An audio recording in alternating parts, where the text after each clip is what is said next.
Olá, meninos, tudo bem?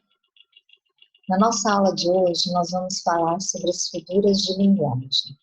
Eu vou voltar em algumas figuras que nós já vimos antes, tá? E acrescentar algumas figuras novas. Vamos à aula? As figuras de linguagem, ou figuras de estilo, como alguns dizem, são empregadas para valorizar o texto, arrumar uma maneira melhor de dizer esse texto, suprir palavras ou conhecimentos que o emissor não tenha. Então, as figuras de linguagem, elas tanto podem nascer no meio artístico, mas elas nascem principalmente no meio do povo, né? As figuras revelam muito da sensibilidade de quem as produz, produzindo particularidades estilísticas do autor. A palavra empregada em sentido figurado, conotativo, passa a pertencer a outro campo de significação mais amplo, criativo, ou seja, toma um outro significado que a palavra não tinha antes. Existem algumas classificações, subdivisões das figuras de linguagem, né? As figuras de palavras, que trabalham com o sentido do vocábulo, da palavra em si. As figuras de harmonia, ou sonoras, são muito usadas na poesia para garantir a musicalidade. As figuras de pensamento, cadê? Achei.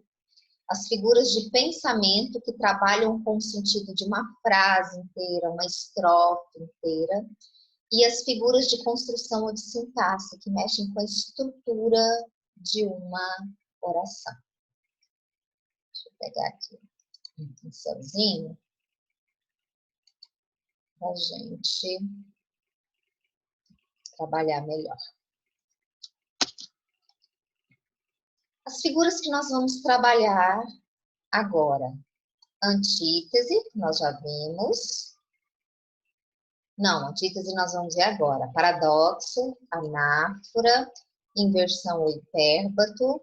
A ironia, a hipérbole e o eufemismo nós já estudamos no primeiro bimestre, ok? Então, vamos lá? Antítese. Figura que consiste no emprego de termos com sentidos opostos. Então, eu vou usar as palavras antônimos: grande, pequeno, claro, escuro, bom, ruim, tá? Amor, ódio. Olha só alguns exemplos em textos. Tristeza não tem fim, felicidade sim. Então, ele usou tristeza, felicidade. São duas palavras antônimas que aparecem na mesma expressão. No segundo exemplo, eu preparo uma canção que faça acordar os homens e adormecer as crianças. Né? Acordar e adormecer também são palavras com sentidos opostos, antônimas. No último exemplo, há de surgir uma estrela no céu cada vez que você sorrir. Há de apagar uma estrela no céu cada vez que você chorar. Então, a gente tem duas antíteses aqui. Uma eu marquei, que é sorrir, com chorar. E a outra está entre surgir e apagar. Tá? Então, essas são as antíteses presentes nesses exemplos. Prestem bastante atenção, que a gente vai precisar separar o que é a antítese do paradoxo. Lembra que a antítese trabalhava com palavras opostas? O paradoxo também. O que vai separar a antítese do paradoxo?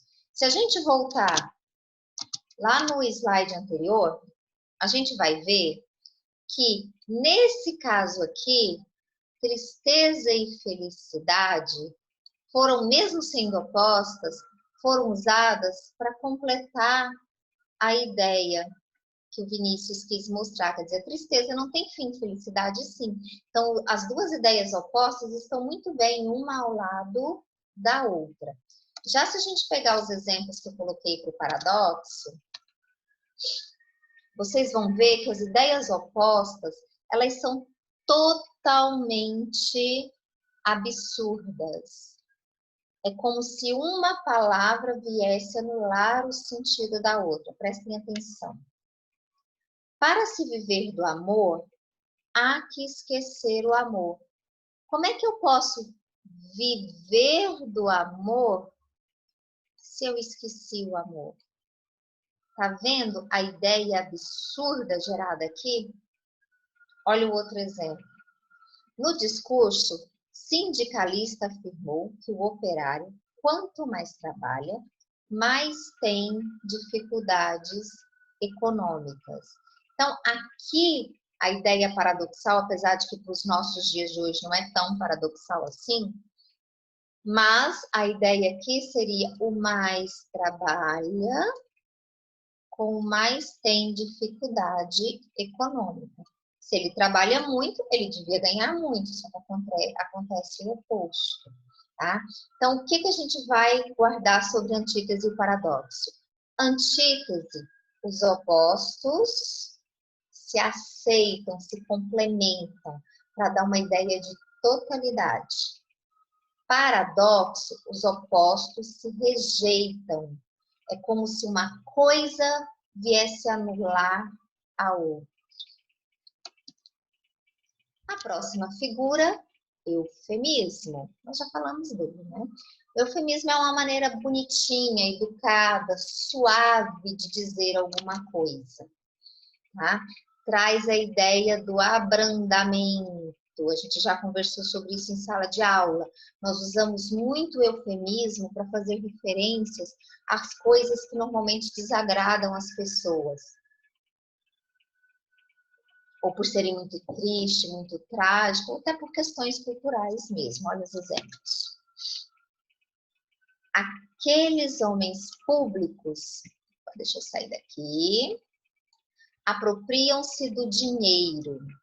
Apropriar-se aqui é roubar, então apropriar é uma maneira mais educada que dizer que eles roubam o dinheiro público, tá? Outro exemplo, Cássia Eller partiu dessa para melhor, ou seja, ela não está mais nessa vida, está numa vida melhor, morreu. Então, também uma forma. Existem muitos eufemismos com referência à morte, a gente já viu isso em sala.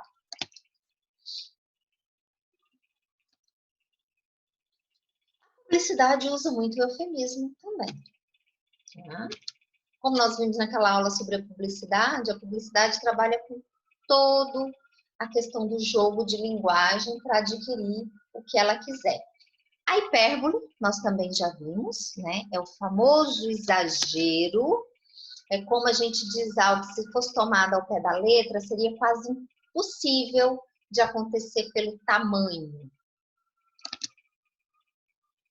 Então, na época da festa junina, sempre morro de medo de fogos de artifício. Salvo alguém que tenha problema sério no coração, que vai se assustar e ter uma parada cardíaca, ninguém morre de medo, né? Ele gastou rios de dinheiro. Quem dera alguém tivesse um rio inteiro de dinheiro. Então, isso é um exagero, né? Será que eu tenho sempre que te lembrar todo dia, toda hora? Ninguém lembra todo dia, toda hora de alguma coisa. A gente pode fazer com uma frequência cansativa, mas nunca dará todo dia, toda hora, ou seja, as 24 horas do dia. Impossível. A próxima figura, ironia. Nós também já falamos dela. A ironia na fala é muito fácil de perceber por causa da entonação da voz, né? A gente está sempre ridicularizando, insinuando, aumenta a voz, diminui a voz, estica uma palavra. Tudo isso ajuda a perceber a ironia na fala. Mas na escrita é mais complicado. Então, a definição simplista da ironia é essa inversão de sentido, ou seja, eu falo o oposto daquilo que eu realmente gostaria de dizer. Olha os exemplos. Cada vez que você interrompe seu colega sem pedir licença, percebo como é bem educado. Se é bem educado, como é que interrompe sem pedir licença? Tá vendo que isso aqui é o oposto do que ele gostaria de ter dito? Pobre paga mais imposto, né? Apesar da gente saber que de certa forma paga, mas se o pobre não compra muita coisa, quer dizer que ele não paga muito imposto. É isso que a charge quis mostrar. Na charge, na verdade, o pobre fica sem comer, porque não pode comprar, logo nem paga imposto. Anáfora, vamos falar da anáfora. A anáfora é diferente das figuras anteriores, né? Nas figuras anteriores a gente trabalhou com significado. Anáfora não. Anáfora é a repetição de termos no início. Sempre que eu começo um verso de um poema ou uma frase de maneira idêntica ou muito parecida, eu tenho anáfora. Olha só. Era a mais cruel das cenas, era a mais cruel das situações, era a mais cruel das missões. Então, todas as orações começam com era a mais cruel. Não sei se vocês se lembram na aula sobre progressão temática, que a gente tinha, que eu coloquei nos slides, um exemplo de uma redação em que os parágrafos, os argumentos começam sempre com a mesma pergunta, né? A poluição dá lucro? Aquilo ali é uma anáfora.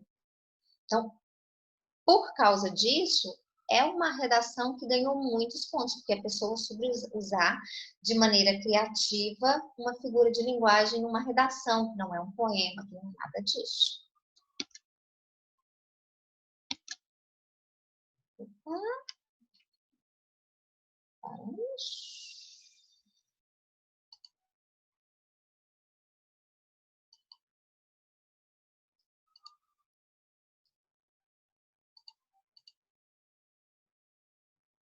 Só um minutinho, tem um probleminha.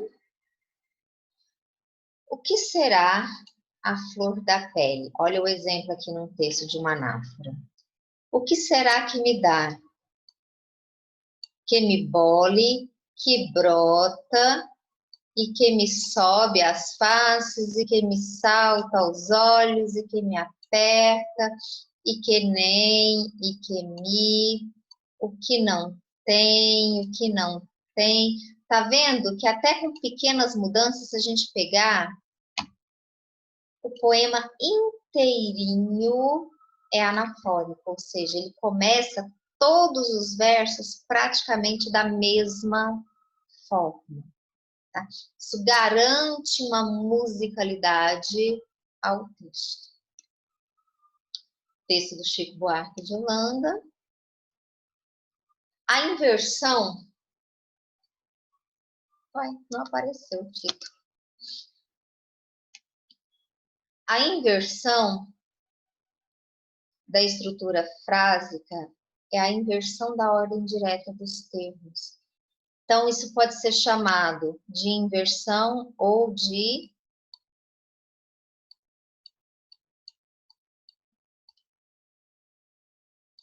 eu tô aprendendo a escrever, tá vendo? Ó.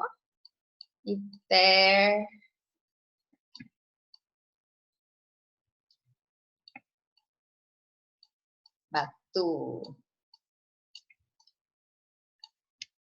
Centinho. Lembra todas as figuras de linguagem que têm as palavrinhas esquisitas? Hipérbato ou inversão, tá? É quando eu troco a ordem das palavras na frase. Lembra? A gente já falou sobre isso em sala. As orações, elas vão sempre ter uma ordem direta. Sujeito, verbo e o complemento. Se o verbo pedir um complemento. E dentro dos elementos, normalmente, o que a gente tem? o artigo, o substantivo e o adjetivo. Quando a gente muda essa estrutura na oração, nós vamos ter uma inversão ou um impérbato. Olha o exemplo. São como cristais as palavras. Então, as palavras são como cristais. Então, está fora de lugar. Dos meus problemas cuido eu, né? Então, tem eu cuido dos meus problemas. Então, isso aqui está tudo fora de ordem. Aqui exemplos bem conhecidos de hipérbato. Muito a aprender você ainda tem. Mestre Yoda, né, usa o hipérbato o tempo inteiro nas frases dele. Esse aqui é o máximo. Muito traiçoeira essa tal gramática é. Então, essa tal de gramática é muito traiçoeira. Aqui, você ainda tem muito a aprender. Tá vendo que eu posso desestruturar totalmente a oração? Desde que ela faça sentido, não tem problema nenhum. O exemplo mais clássico de hipérbato que nós temos é o hino nacional brasileiro. Eu acho que eu já cheguei até a citar ele em sala de aula para vocês. Ó. Ouviram do Ipiranga as margens plácidas de um povo heróico com brado retumbante. Então, seria as margens plácidas do Ipiranga, a segunda posição.